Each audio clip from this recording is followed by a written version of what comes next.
Now, are you ready for another story this week? Show me your thumbs up if you are. I am too. So let's get ready. Let's make sure that you're sitting beautifully and that you're listening to mummies and daddies and that you have your listening ears switched on. Shall we put them on? Okay, now this week I have another special guest with me. I have my crocodile. And today we are going to be reading The Selfish Crocodile. I wonder what's going to happen in our story. I can see that the crocodile is lazing on the grass, but in the background, I think I can spy some other animals. Can you see any animals? Me too.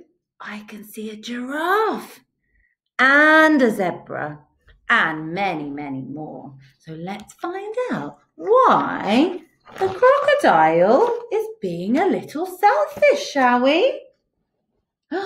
Deep in the forest, in the river, lived a large crocodile. He was a very selfish crocodile. He didn't want any other creature to drink or bathe in the river. He thought it was his river. Every day he shouted at the creatures of the forest, "Stay away from my river! It's my river! If you come in my river, I'll eat you all." And look at the animals. They are looking very, very scared. So there were no fish, no tadpoles, no frogs, no crabs, no crayfish in the river. All of them were afraid of the selfish crocodile. I think all of the animals were feeling a little bit sad not to be able to go near the river. The forest creatures kept away from the river as well. Whenever they were thirsty, they went for miles and miles to drink from other rivers and streams. And let's have a little look at our animals. I think our elephant is looking really, really sad. And I think that our Mr. Crocodile is being a little bit mean at the moment. What do you think? Me too. Let's see if we can get him sharing with the other animals. Now, Mr. Crocodile is laying down on his great big back and enjoying the sun. He started to pick his big sharp teeth with a stick. I wonder what's going to happen to Mr. Crocodile. But one early morning, the forest was awakened by a loud groaning sound. Something was in terrible pain. The creatures thought that it was an animal that had been caught by the crocodile. I wonder who's making that noise. But as the sun came out brightly, they saw it was the crocodile who was in pain. He was lying on his big back, holding his swollen jaw, and he was crying real tears. Now, do we think that the animals are going to help Mr. Crocodile? Let's find out. The creatures drew closer, but not too close. Some of the creatures began to feel sorry for the crocodile. The crocodile's looking very, very sad. "What's the matter with him?" asked the deer. "I don't know," said the squirrel. "Maybe he'll have to go and see the dentist," chirped a bird. "If that happens, it'll be safe to go in the river," grunted the wild pig. The animals thought about this. They hung from the branches, they hung from the vines, they buzzed in the air, and they shook their heads as they watched the great big Crocodile in pain.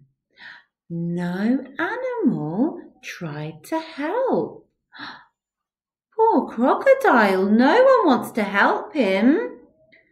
I wonder, can we help him? Let's tell the animals to help him.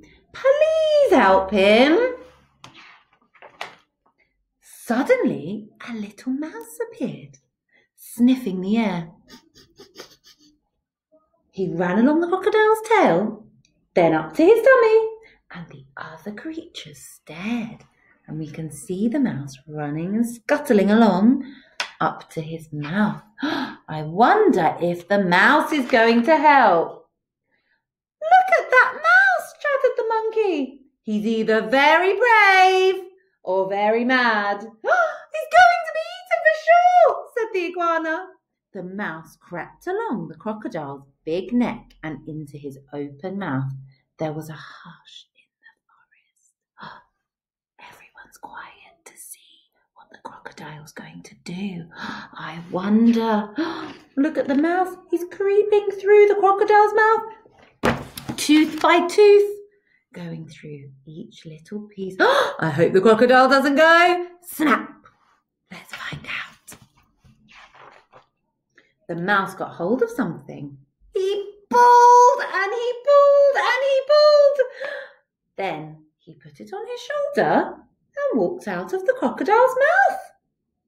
There was a large cheer from the astonished creatures. Shall we give them a cheer?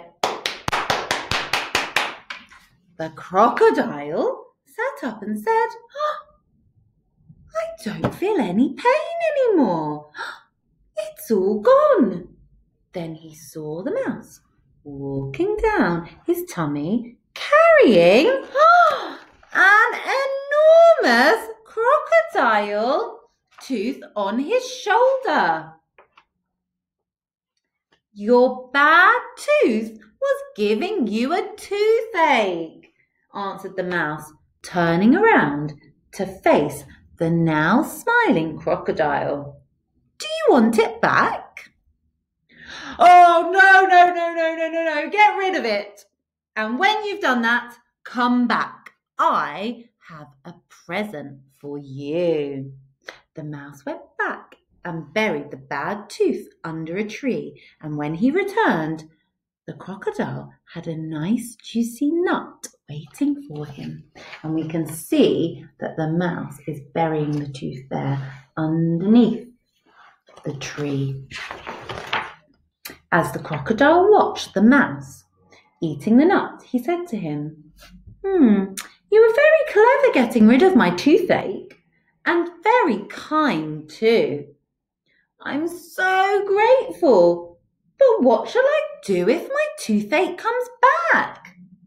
Don't worry, I'll help you take care of your teeth, answered the mouse, nibbling on his nut. Soon, the crocodile and the mouse were best friends. And one day, the crocodile sent all of the animals an invitation. Please come and drink and bathe in my river. I won't hurt you. The river belongs to us all. The creatures weren't afraid anymore to drink and bathe in the river, although the crocodile was sometimes snappy, but they grew to love him, and soon the river was full of fish and tadpoles and crabs and crayfish. I think that all of the animals are looking very, very happy now that they can join Mr. Crocodile in the water. I think that at the start of our story, Mr. Crocodile was not being very kind to his friends. But because the mouse helped him, he started to realize that he should be kind and that he should share with his friends. And that's important for all of us. So I hope that you are still sharing and being kind at home with all of your mummies and daddies and brothers and sisters and anybody else that you have at home with you. I hope that you enjoyed our story this week. I certainly did. It's one of my favourites, and I look forward to sharing another one with you next week. I hope you have an amazing week of home learning, and I look forward to seeing what you get up to. Bye, everyone.